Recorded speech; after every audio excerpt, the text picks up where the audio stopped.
guess what story I'm going to tell today? Okay, I won't reveal it now, but I'm going to tell little about the story.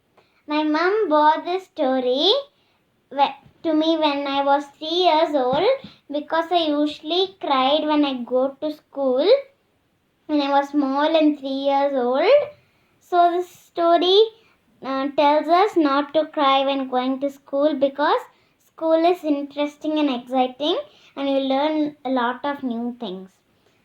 Since then, this has been my favorite bedtime book, and whenever I sleep early, I rarely sleep late. Those days, I can read this as a bedtime book.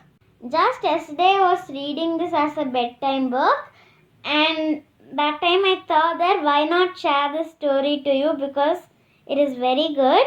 And if you buy this, you may also enjoy this. So here I reveal the name of the story. It's school time for Sammy. So in this there's a monkey called Sammy, and he is old enough to go to school, but he thinks he'll rather play in the treetops than to go to school. But his brother Fred and sister Sophie want to go to school. After the school, he tries to greet him with an after-school snack, and he wants Fred and Sophie to play with him, but they had homework to do. And you know the funniest part of the story? When Fred and Sophie are doing the homework, Sammy too joins them, and when Fred asks Sophie, how many days are there in April? 2590 zillion, shouted Sammy. Isn't it funny? Can there be 2590 zillion days in April? There are only 30. But Sammy doesn't know because he didn't want to go to school. Oh, Sammy, don't be silly. We are trying to work, said Sophie with a sigh. And for me, I felt this is the most funniest part. And whenever I read this book, I remember the 2590 zillion joke. And then what happens? Then when Sammy's friend Jack came to visit, he was full of news about school. The teacher is really nice and I've learned lots of important things, said Jack proudly. I know what 2 plus 1 plus 2 is. So do I, said Sammy, trying to count on his fingers. What is it? Asked Jack, to test whether Sammy had really known. Because Jack too may know that Sammy hadn't gone to school. So test him that whether he really knows 2 plus 1 plus 2 is. Then Sammy answers, it's a lot. You don't know, exclaimed Jack.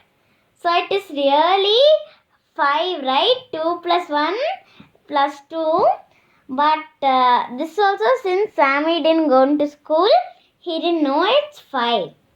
Next, Jack still has some more things to tell Sammy because he gone to school and knows a lot. I even learned how to write my own name, Jack continued. He picked up a stick with his tongue clenched between his teeth. He carefully wrote J-A-C-K in the dirt. I can write my name too. Look, said Sammy. He thinks he can write, but see, what is it? That's not writing, that's just scribbling, scoffed Jack. He just scribbles on the mud and doesn't write S-A-M-M-Y like Jack. And Jack says that it is just scribbling. Poor Sammy felt embarrassed.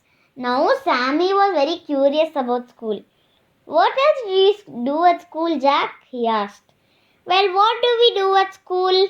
Like that they played games and they had show and tell where people could bring special things in the class. You really did do a lot, said Sammy with a sad sigh.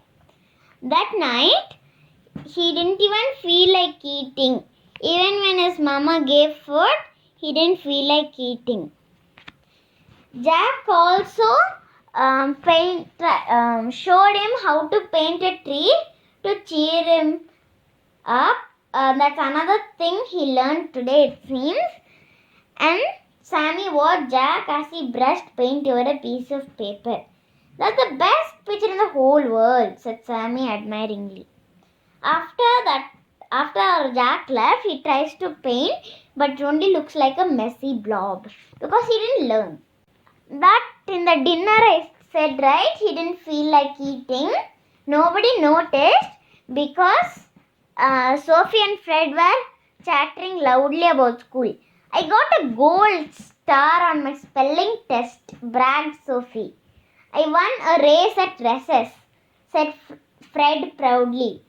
Good job, both of you, said their mother and father. So after dinner, Sammy decided that he wanted to be as smart as his brother and sister. Very quietly, he went to Sophie's school bag and took out a book. Sitting in a corner, he opened the book and tried to read it. But it was no use. You know why? The words just looked like squiggles to him.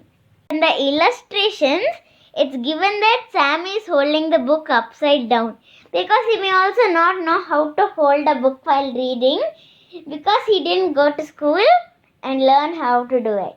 And Fred and Sophie, when they found him with the book, they read him the story. It was a thrilling tale about pirates. So next day, didn't you know what he did?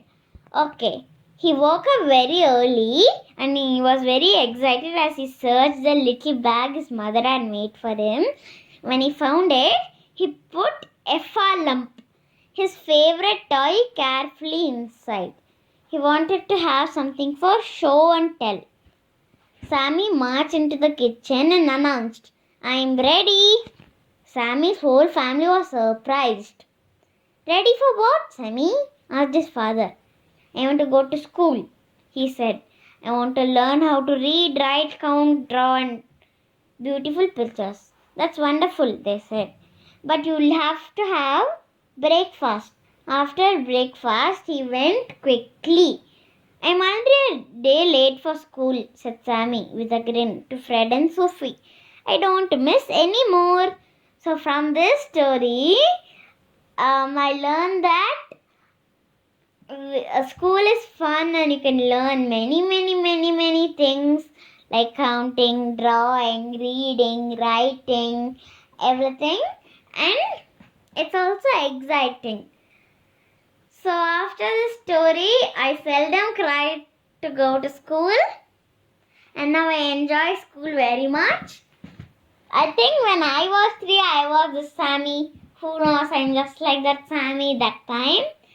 So if at all you were crying while going to school at your young age, if you had read this story, I think you must have changed it. If you have the story, that's really great. So this is what the story teaches. School is really exciting and you learn many things. So since then, from the time my mom bought this book, and still now, when I'm telling you this story, it has remained my favorite story. And when my mother asked to second hand it, I didn't even want to. So why not you also buying this book and reading it? You too may find it your favorite story. Okay, tomorrow or after some time, I'll tell you a different story. Oh, I almost forgot to tell who wrote this book. Who's the author? Okay, it's Line Gibbs. Thanks to Line Gibbs for writing the story because that's the one which told me that school is quite interesting. So bye and see you with another story next time. This story also I don't know what to say, like what I'm gonna say the story, but keep guessing and find out when the day comes. Bye.